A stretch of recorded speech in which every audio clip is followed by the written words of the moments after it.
It's that time of the year again, and I'm going to pick out my best products for 2022. This year they're going to be 3 awards: the best speaker, the best amplifier, and the best digital component. I'm going to combine streamers, DACs and CD players as one category.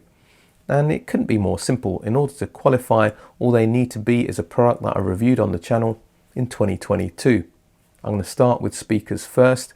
This is the category where I found it most difficult to pick an outright winner. There are 4 speakers that stood out from the crowd. Each of them got my top outstanding award, and they're different types of speakers. They're going to be used in different types of setups, and they're also at different price points. So it was quite tricky to pick out one winner. What I'm going to do is give you a brief summary of each speaker, the reason why I like them, and if you want to play along, maybe you might be able to guess what the winner is, which I'll reveal at the end. The Acoustic Energy A100 Mark II is the entry point into the brand, available in satin black, satin white and a walnut veneer wrap for £259 in the UK. They made some smart design choices with this speaker. Using a 15mm half-inch HDF cabinet rather than an 18mm 0.7-inch MDF of its predecessor allowed AE to increase the internal cabinet volume by 30%, whilst the external volume only increased by 15%. The result is the same cabinet rigidity but more bass extension and better power handling due to the increased space. The deployment of HDF is a first for a speaker at this price, but it's not the only thing to note about the design. Paper cone drivers are prized for their natural mid-range presentation and are usually the preserve of more expensive speakers. It's reassuring to see that Acoustic Energy have elected for a 130mm 5¼ paper cone mid-woofer. It marries well with the 25mm 1-inch fabric dome tweeter that sits in their WDT wide dispersion technology waveguide, located as close to the mid-woofer as possible. Trickle-down tech from lessons learned developing their flagship 500 series. The waveguide has been designed to ensure smooth integration with the mid-woofer. Okay, so you aren't going to get fancy wood finishes and decent quality binding posts at this price, but the attention to detail is impressive, from the curved cabinet edges to the slotted port rather than a cylindrical one to reduce port chuffing noises. Onto the sound, and in the review I described the bass as tight and snappy with reasonable extension. I know that Acoustic Energy did quite a bit to improve the bass response of the Mark II over its predecessor, going for a larger driver and more cabinet volume.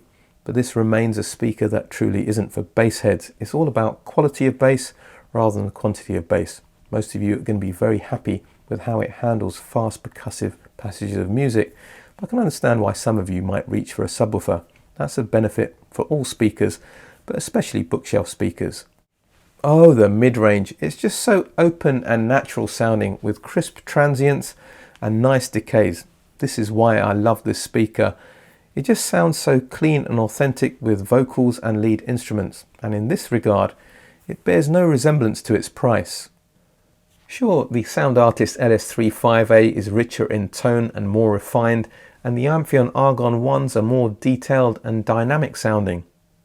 But come on guys, we're talking about speakers that are a lot more expensive. The Acoustic Energy A100 Mark IIs produce a soundstage that's as deep and as wide as either of those 2 speakers as well, and that just comes down to good design. The upper mid-range and the highs are very detailed, but this is where the price limitations start to show. There is some lack of refinement and the tweeter does run a little bit hot. You can correct both of those to some extent with a little less toe-in, and the other limiting factor is power handling. When you're playing much above 80 decibels, the sound hardens up quite a bit. These are minor niggles in a sub £300 speaker, not really something to complain about. At moderate levels, it's surprising the kind of equipment that you can partner it with. Even something like the Wilsington R8 or the Exposure 2510, it won't disgrace itself. My ideal partner would be the Cambridge Audio AXA 35 at £399. It's an amplifier that has very good clarity and control, but also remarkably rich tonality. It combines with the A100 Mark IIs to give a maturity of sound that I previously couldn't have imagined at this price.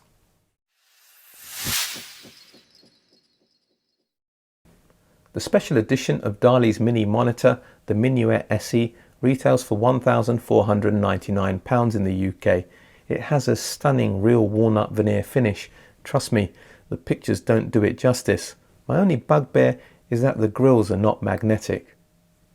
DALI manufacture everything in-house. Drivers carry over from the standard model with a 28mm 1.1-inch soft dome tweeter and a 115mm 4.5-inch wood fibre mid-woofer. That's a signature of DALI speakers. The rear has two of the finest speaker binding posts that I've seen on a speaker, with a port discreetly concealed behind them. The fancy speaker binding posts, the premium wood finish, are not the only things that distinguish the SE model from the standard model.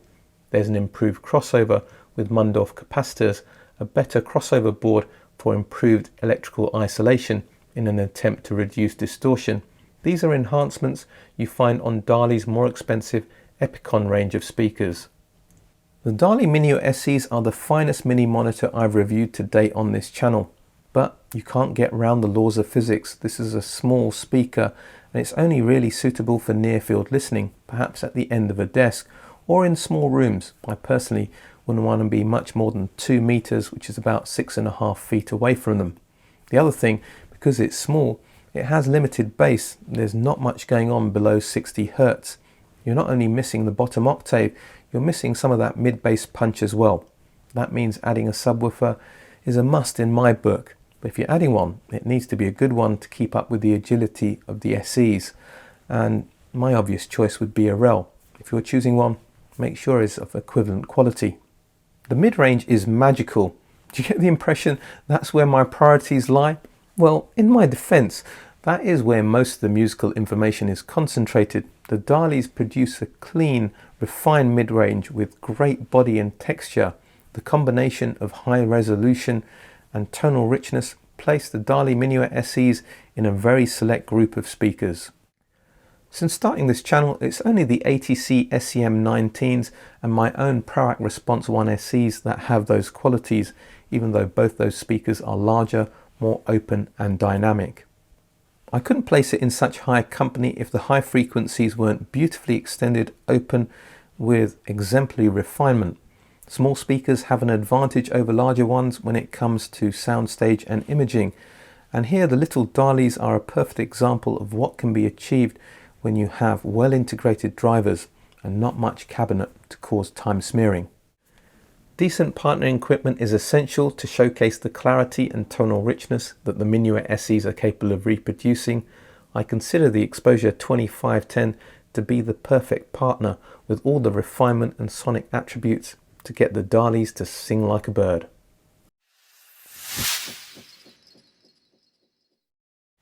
The Acoustic M20 is a compact two-way powered speaker system that is superb value for money at £399 in the UK, but I've seen it periodically on sale with certain retailers for £349, which is quite frankly ridiculous bang for your buck. It's a shame that the grills aren't removable, so you won't see the drivers. I'm personally not satisfied with Acoustic's explanation that this was done to be consistent with the M4 soundbar. I hope they address this in a future revision. Gripe over and moving on. Although the M20 is a standalone design, it borrows a lot of its DNA from their highly successful 3020i passive speaker with point-to-point cabinet bracing. It appears to have the same 22mm 0.9-inch soft ring dome tweeter and 125mm 5-inch aramid fibre cone mid-woofer, crossing over at 2400 Hz. The powered speaker houses all the electronics for both speakers, including a 60 watt per channel Class D amplifier. Connectivity is impressive with Bluetooth, RCA and 3.5mm analog inputs, optical digital, and unusually at this price, USB digital, so you can use your PC or laptop as a cost-effective streamer. There is a connection for a powered subwoofer. You can assign the powered speaker to left or right channel duties by the flick of a switch. There are 3 DSP settings that can shape, attenuate or augment the low frequencies below 300 Hz by +3, 0 or -2 decibels, offering some flexibility for room positioning and personal taste. The other passive speaker is tethered conventionally by a speaker cable with good quality shallow speaker terminals. You're not realistically going to get a truly wireless speaker system of this quality for this price. There's a lot of clever stuff going on inside the speaker. If you want to find out more information, I'll link to my full review in the description of this video. But basically all the incoming signals are multiplexed through a Texas Instruments, now let me get this right, PCM 9211 chip. That's right. That means that the analog signals are converted to digital as well, fed through the DSP engine, where they're converted from PCM, that's the native digital format, into PWM, that's pulse width modulation, that's needed for the Class D amplifier. That means that there's no DAC, but it also means that by avoiding the potentially lossy digital to analog and then back to digital conversion, as well as minimal need for upsampling and downsampling, the integrity of the signal is preserved. And it shows the clarity of this speaker is mighty impressive. The bass is weighty and superbly controlled. Now, this is a trait of good Class D amplification, but it's reassuring to know that someone at Q Acoustics has clearly done their job and matched the amplifier very well to the midwoofer. It has a very tight grip on it. The mid-range on Class D amplifiers can sound lean. I'm talking about amplifiers that I've reviewed recently in excess of £3,000. I'm not saying that this system can compete with them sonically. That would be silly, but it doesn't have that typically thin sounding mid-range. It doesn't sound as if lead vocals and instruments have been put on some kind of diet. It's not quite as open and transparent as the Acoustic Energy A100 Mark IIs combined with, let's say, the Cambridge Audio AXA amplifier, but it's only a fraction behind. Besides, by the time you add an extra couple of £100 for a cost-effective DAC, that system's going to cost you over double the price of the M20s. The highs are typically Q Acoustics, refined but a little bit recessed as well, and that's why I say it loses some detail to the Acoustic Energy A100 Mark IIs. You can adjust this to some extent by towing in the speakers a little bit more directly so they're pointing at your ears, but the M20s remain a speaker not for those of you looking for thrills and spills on top.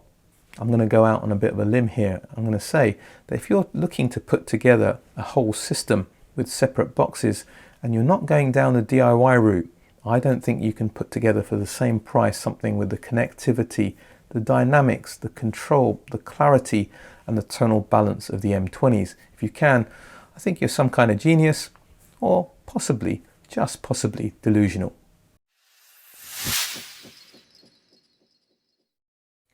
To celebrate their 30th anniversary, Bob Surgener produced a limited edition speaker bearing the name of the first speaker he brought to market all those years ago. The 100 units manufactured sold so well that Bob decided to bring the Petite back. The Petite Classic that I reviewed doesn't have the gloss finish, the gifted accessory pack, and the crossover has been further tweaked, but it's essentially the same speaker as the 30th anniversary model. The neat Petite Classic is truly a compact monitor, bigger than the LS35A but smaller than my Proact Response 1 SCs. It retails for £1,995 in the UK in a satin white finish if the textured black isn't to your liking. Sadly, there's no wood finishes available at this time. The cabinets made in Britain house a 150mm 6-inch mid-woofer from SB Acoustics comprising a mineral-filled polypropylene cone, which hands over duties to a Dayton Audio AMT or Air Motion Transformer tweeter at 3800 Hz. Unusually on the rear you'll find two ports to offer greater flexibility when it comes to room positioning.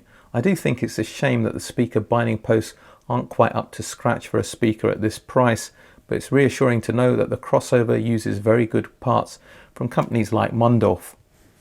Let's be honest, there's speakers out there at this price that will offer you fancier wood finishes and more expensive drivers, but we have to remember that Neat is a small British manufacturer that assembles their speakers and manufactures their cabinets in the UK.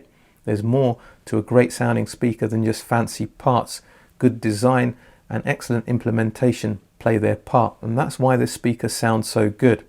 Bob's done an admirable job. It's not easy to integrate an AMT tweeter with a conventional driver due to their inherently different dispersion characteristics. Now this is something that I talk about in more detail in my full review of the Neat Petite Classics, and I also discuss different types of tweeters the benefits and the downsides of each. So if you're interested in that, please check out that review. The Neat Petite Classics are the most revealing speaker that I've heard in my room below £3,000. If you're the type of listener who likes to listen deep into recording, boy are these the speakers for you. And for a smaller speaker than my Product Response 1 SEs to dig as deep in the bass and have better definition, well, that's no small feat either. And the lack of bleed through to the mid-range shows as well. The way in which instruments and lead vocals are separated is something to behold. Transients are crisp without feeling artificially so, and there's a nice decay to notes as well. As for the highs, well, it takes no prisoners. Some of you might find it a little bit bright, but it's more likely to be something in the recording or in your partnering equipment. And when it comes to emphasizing details, it does that a little bit better than my Proax, although I think my Proax have the edge, or lack of edge, when it comes to refinement. But the imaging on the Neat Petite Classics is the best that I've heard on any speaker that I've reviewed to date. So well locked down are the location of instruments within the soundstage. People are bound to ask me, are they better than my Proax? So I may as well address that right here and now. I consider them to be different rather than better. In a lot of objective ways, the Petites are better. They're more resolving, the bass is tighter, there's more emphasis on the details on top, and the imaging is more precise, all of which I've spoken about already. But my Proax have a richness of tone that Petite Classics can't match, and when it comes to the vastness of soundstage, the width and depth, they're still to be surpassed. Time to pick a winner. You can see my dilemma. I can make a case for any 4 of these speakers to be my speaker of the year. They're all so different from each other. But I have to pick one, and here's my rationale. It's harder to make a great inexpensive speaker than when you've got more money as a designer to throw at the problem. And for that reason, the DALI Menuet SEs and the Neat Petite Classics are out. The Acoustic Energy A100 Mark IIs, as great as they are, in order to put a system together around it to just squeeze a bit more performance than the Q Acoustic M20s is going to cost you over double. The Q Acoustic M20s are the biggest bang for buck that I've come across since I started reviewing on this channel, and I'm delighted to say that they are my speaker of the year for 2022. Naturally, there's an awful lot of speakers that I haven't reviewed this year that you might think are fantastic, so please let me know about them in the comment section. There may even be speakers that I have reviewed that don't feature in this episode, and you'd like to talk about them as well.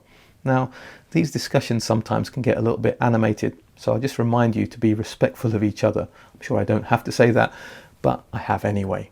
All that remains for me to say is, if you like this video, if you like what I'm doing with this channel, if you want to see it grow and you haven't done so already, please do all that social media stuff. Check me out on Patreon, where there's consultancy services for those of you who want a little bit of help with your hi-fi journey, bonus content and behind the scenes videos, and you can join the ABA Club on Patreon, where we have periodic video chats from time to time.